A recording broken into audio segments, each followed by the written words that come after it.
So this is a little something I slapped together for Vera last time. Vera and I were like best friends for the months after finishing the course as a result of I went to town on the kind of writing of the resume, writing of case studies, I checked the whole checklist before I got myself ready to go and kind of look for work, which might explain how my experience of doing that was that a crazy 2 weeks that I mentioned in your presentation, because I kind of had all my ducks lined up where others kind of might have done it a little bit differently. So this is just kind of a bit of my experience working closely with Vera, testing all the various drafts. How many did we do, Vera? Like 3 or 4 for each case study? The first one I think was about 3 or 4. I think your second one maybe about 2. Your second one was easier. Yeah, I'd probably learned a bit by then and learned how to write better as a result.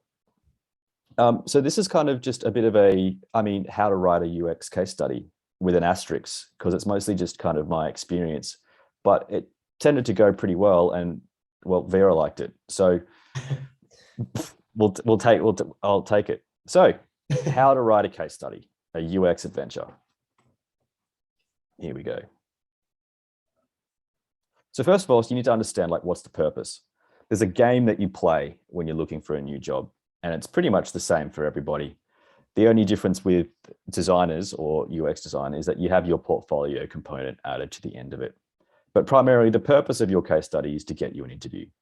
That's kind of all this pre-lead up work is for. Once you're in the interview, you're kind of on your own. It doesn't matter what your portfolio looks like. You've got to sell yourself, do the prep. Vera's got help for you for that. And so the games go something kind of like this. You've got your LinkedIn. As I mentioned before, I wasn't one to go all crazy on LinkedIn. I just updated my profile, made it look professional, and then that was as far as I went. But if you're into networking, knock yourself out. So there's LinkedIn gets your request for your resume. Your resume gets a visit to your site, and the case studies get you an interview. The important distinction to make between a case study and a portfolio, though, is case studies, they're not the same. So a case study is to bring attention specifically to what your thinking is and what your process was and how you went about solving the problem that you identified. A showcase or a portfolio piece is to bring attention to your visual and design skills and the tools that you use to create them. They can be joined together, but they are not the same. They actually serve 2 separate purposes. And this was a little bit about when you asked me about how to separate yourself. This is a way that you can help do that. If that's something that you want to be better at, that your visuals might not be your favorite thing, then you can go to town on your thinking and your case study. And if visuals are more your thing, then your case study is to sub. So when we're talking about going in depth, we're talking about a level of investment that's anywhere between 3,000 and 5,000 words. At least that's where I narrowed mine down to. So that's roughly a 25-minute read. Now, a play-by-play, I did this, and then I did that. That's not engaging. It's quite boring. It's actually a story being told by a toddler. It's not interesting. No one's going to listen to you. However, taking your reader on some kind of grand UX adventure of where you went to and how you got there, that's where storytelling comes in. Right, so we're going on an adventure. And the common kind of idea of how to tell a story is that you have three segments that are relatively equal. You have a beginning, you have a middle, and you have an end. And while that will serve its purpose, primarily, you want to have something that looks a little bit like this, which is where you have a hook at the middle, you have this nice long build, and then through that build process, you're building anticipation, which ends up at a payoff at the end. Now that's all well and good, but given that your reader doesn't have a lot of time, because this is you're looking at a hiring manager, you're looking at someone who could be looking at hundreds of resumes, they might not have the time to invest in such a long build, and they might not have the time to invest in your case study at all. So what we've got here is what I've called storytelling plus, which is where you have a hook, a build, which is the first half of your process, which means that in the middle you have a payoff, which then turns into a second hook, which then encourages the reader to continue through to build 2, which arrives you at a finale. So what does that look like? You have a hook, which is your introduction. Build 1 consists of your research, your problem statement, your user prep, your user interviews, and your interview analysis. Your payoff and hook is your insights. That should be the middle part, and it should be quite meaty. Build 2 then goes, well, what did you do with your insights?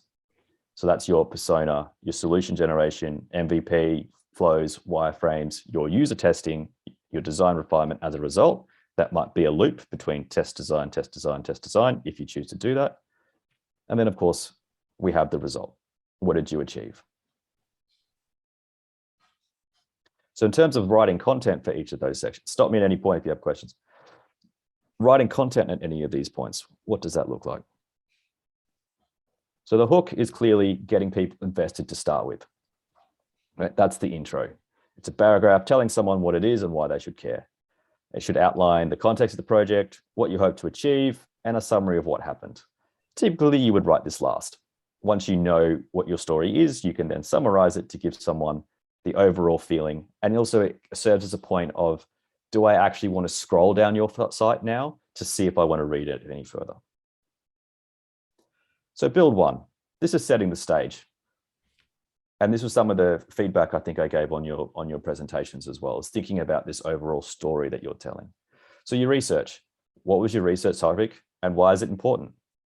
I need to know that as kind of, if you're trying to get me invested, I mean, is this an important topic at all? What are the stakes at play here? And what is the problem that you've identified?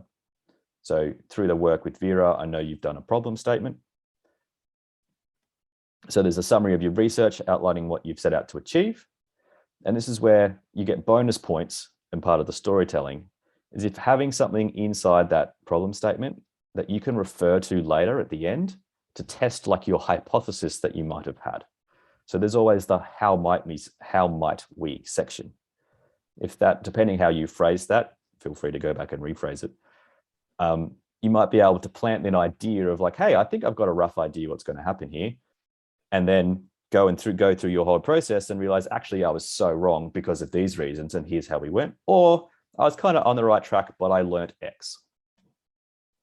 So that's setting up the stage and getting someone to understand where you were going and why.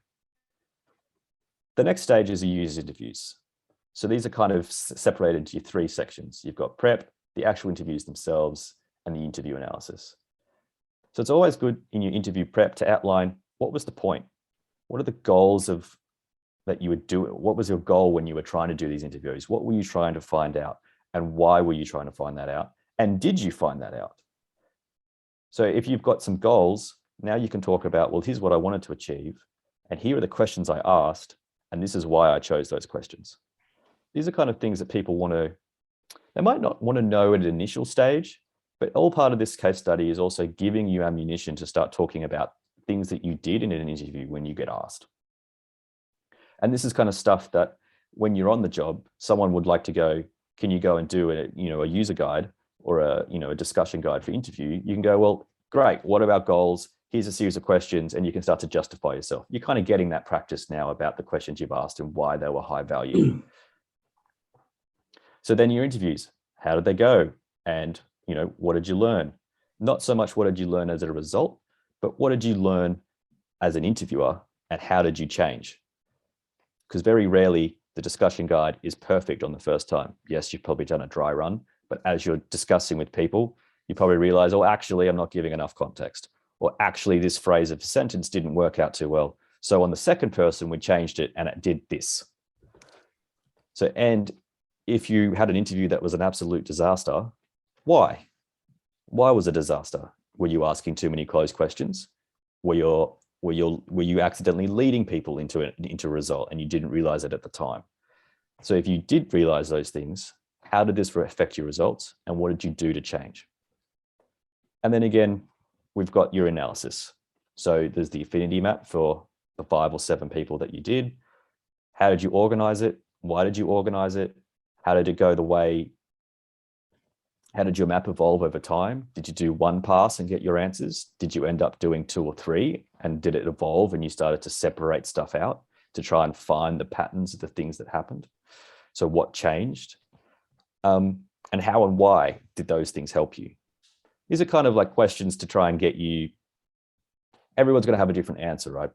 But these are kind of ideas of where you can go to discuss your points. They might not all be relevant just to what you have to say. So once you've set all that up, you've got your insights. And this is actually going to be really important. This is actually a really important section and should be devoted, given a fair amount of weighting in terms of what it's worth in your insight. Because insights, this is why you get hired. This is why companies hire UX designers, is to uncover the previously unmade connections through research and analysis to give them insights into their customers' behaviors. So you need to demonstrate that that's how you've done that as a result of your interviews and the questions that you've asked. So here we want to explain in detail exactly what you found and why that matters to your problem. So start, again, with like a mini story, this section. It has a beginning, a middle, and an end. This time, you start with the obvious connections that you found at the beginning, and then you start going deeper and deeper and deeper the further you go along, until you're really getting into nuanced details that maybe someone wouldn't have known on the surface level. This is the result of your infinity mapping. So end with a review of your insights in a nice, neat paragraph. So if you're writing 5,000 words, again, a 25-minute read, it's really rough to expect anyone other than probably yourself and your significant other to read it, possibly Vera, because she'll draft it for you. Right? So if someone is interested in you and you're on your site, they might read your introduction. And then the next most likely place they're going to look is probably your insights. So this is where you want to be spending your time. And this is how the story can start to work with that build 1 and build 2, because insights should be able to give someone pretty much an understanding of what build 1 was about and what build 2 is going to be about, because that's the hook to get them to read the next section. And the goal for this section, which is that hook I was just talking about, is to give the reader that unexpected, wow, that's interesting moment. That moment there is your new hook, which builds towards the finale. And that wow, that's interesting moment is that where I'm talking about going from kind of the surface level obvious and trying to find yourself deeper and deeper and deeper until you arrive at something, at a connection that wouldn't have been made unless someone was doing basically the same project as you. And because you're the only one that's done the project, you should have expert knowledge in this particular area. So build 2.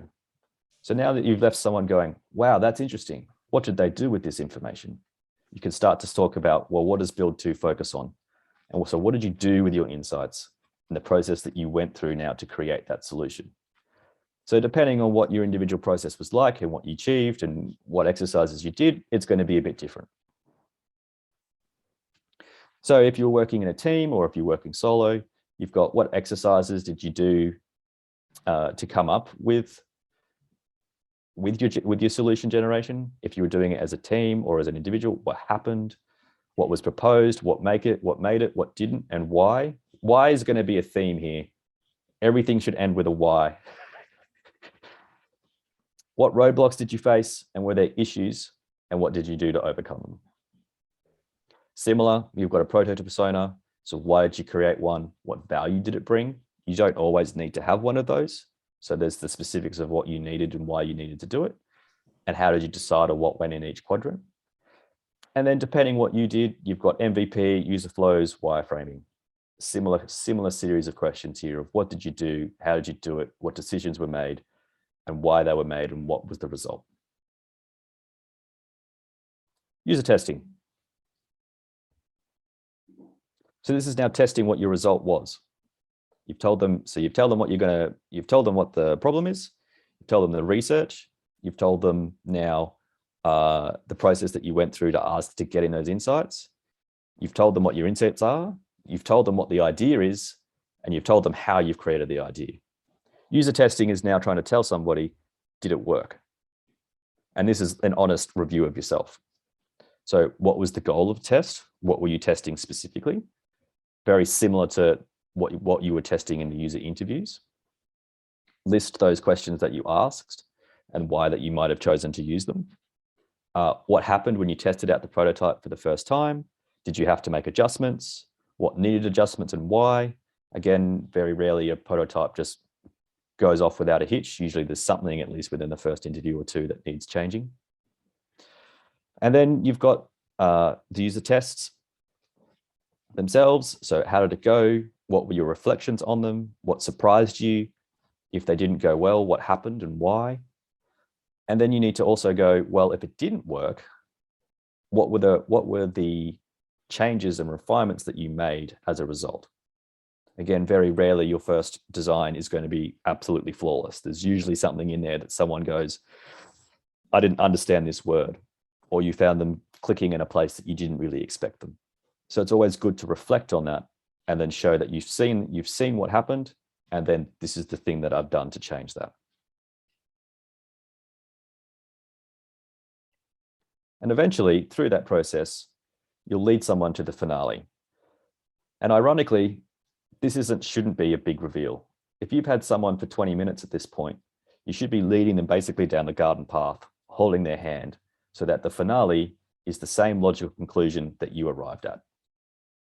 You've taken them through your thoughts, your reasoning, your justifications for why things have happened, how things went right, how things went wrong, and they should basically be at the same point where you are by the time that you reveal a solution. Visuals could be different, but at least the reasoning behind why something has happened. So you want to discuss the results of your testing against your problem statement. This is where the how might we at the very top can get tailed end to be like, well, this is what I thought would happen, or this is what I suggested could happen, and here's how it did, or here's how it sort of did, or here's how it didn't. So if you can bring that together, you're bringing your whole story from top to bottom, and it folds together a nice neat package.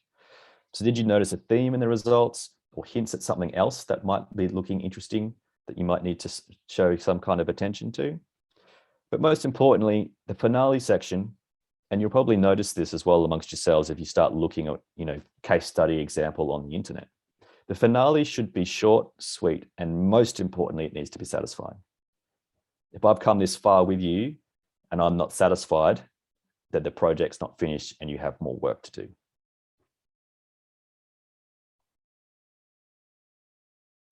So some personal anecdotes from myself. That's the gist of the storytelling bit, and how I guess I found arranging the story and the content that goes into each section to put together a really comprehensive list of the whys and the whats and the hows, and brought somewhere along with me that people found it engaging outside of, Vera and my spouse. So some personal anecdotes, and I found this to be important. I don't know about you guys, but I was also a industrial designer pre-UX, and I've been working in industry for a while. And so there's certain things that I found that students do that actually hinder their process.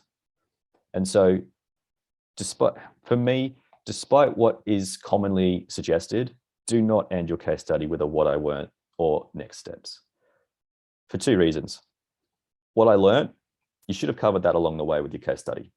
You've brought me along, you've told me, so there's no need to tell me in dot points what you learned. You've already discussed it. Second thing is, it makes you sound like a beginner. You've done all this work to craft your story, only for it to be dismissed immediately as a student project, right? At this point, you've got Vera's backing, you're a professional, back yourself, back what you've learned, back what you've done. And I also know you've been doing a client project, right? So immediately, as far as I'm concerned, professionals. And next steps links back to the finale, right? Next steps is an unsatisfying ending because it means the project is not finished. If you're telling me, my immediate question is, if you're telling me about next steps, why haven't you done them? And oh, too often did I see, when I was looking for research examples for my own, people would do a cool project and then they'd end it, I don't know, what felt like 2/3 of the way in, and wouldn't do any, for example, they wouldn't do any user testing. They'd build their result and then just go, here's my result. Next step would be user testing, blah, blah, blah. And I'm left there going, well, why aren't you testing it? Tell me after you've tested it. You want to avoid that kind of discussion that you're having with your reader. So then I don't know how much you guys enjoy writing. I hate writing a lot. So here's my 14-step plan for writing a case study. Getting started. So for me, it was all about stream of consciousness. Just write everything as it comes. Don't edit. If you're going to start this weekend, this is where I suggest starting. Just write whatever comes in your brain. First person is fine. There are no rules. Don't worry about your storytelling. Just get your case study done. Just write everything that comes to brain and try and follow those segments as you go. Number 2, organize yourself. Chop, swap similar ideas from each section so that now you're making rough paragraphs. If you're just writing stream of conscious, you're probably not organizing content. Next step is to flesh it out. So expand on your ideas that you've written and then turn them into full paragraphs. Don't edit yourself, just go to town. If you get to 10,000 words, don't worry about it. Step 4 is turning it into English. So fix your sentences, adjust for past and present tenses. So that's all the same. Put content in some kind of logical order for yourself. Remove unnecessary words and adjectives as well, very important. The reader will decide if something is beautiful, amazing, incredible, stunning. Do not tell them. Right, so you could probably read it now. How does it read? It's probably a hot mess. Section 2. Go back, now go section by section. Evaluate what's working, what's not. The goal of the story is to be smooth and to avoid any awkward transitions. Stuff should flow. And so you want to flesh out your ideas again as needed, but make sure that the reader is not having to think or be left wondering about a sentence. So that's the coming back to explaining yourself with the whys and the reasonings behind stuff. For every what that is introduced, there should be a why and a how and a result attached to it. Step 7, read. How does it read now? Evaluate as you go, what, why, how, result. It's usually about step 7 here that I'm getting Vera involved. After I've attempted to make an edit, and then it goes to Vera and she goes, no, this is a hot mess, fix all these things. Step 8 is now, once you've started to get some organization and structure, start thinking about your story. So how do the sections you've created start to transition into each other? They should be smooth and logical. Avoid any abrupt changes in topic or abrupt sentences and sentences. If you need to, start rewriting your intro sentences, your entry and entrance intro and exit sentences to better pair with each other, and then rewrite anything that's awkward to be more concise. We're nearly there. Step 9. Now you really start to think about storytelling. Does it match up with this hook, build, payoff, hook, build, finale method? Rolls off the tongue, doesn't it? Rewrite and add sections so that it does. How does it read now? Does it flow together? Does the story make sense? Now you've got your content, you've got most of the things out of the way. Now you're thinking about, how is this flowing together? How is this sorting to tell my story in a way that's interesting? Once you've got your story, now you need to remove anything that doesn't add to the story. It's the cull, because you might be 10,000 words. And even if you've got a really good story and you've explained yourself in your 3,000 words, if you can get that to 2,000, even better, because that's less time someone's spent reading and you've got to the point. So you've got to remove anything that doesn't enhance the story. Step 12, are you beginning to be engaged by your own writing? Because if you're reading it and going, this is a pretty good story, then it's probably a sign that it's ready.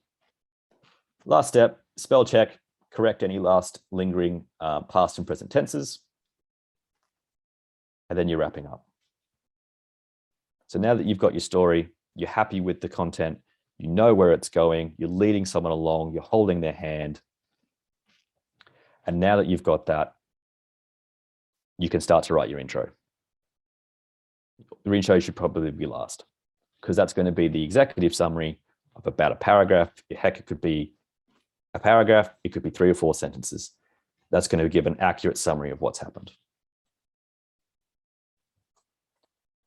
But to be real, 70% of it is just like staring at the screen, just not knowing what's going on, right? Writing a case study sucks, particularly for someone that doesn't enjoy, a writing task. It's hard, it's time consuming, and mostly unpleasant.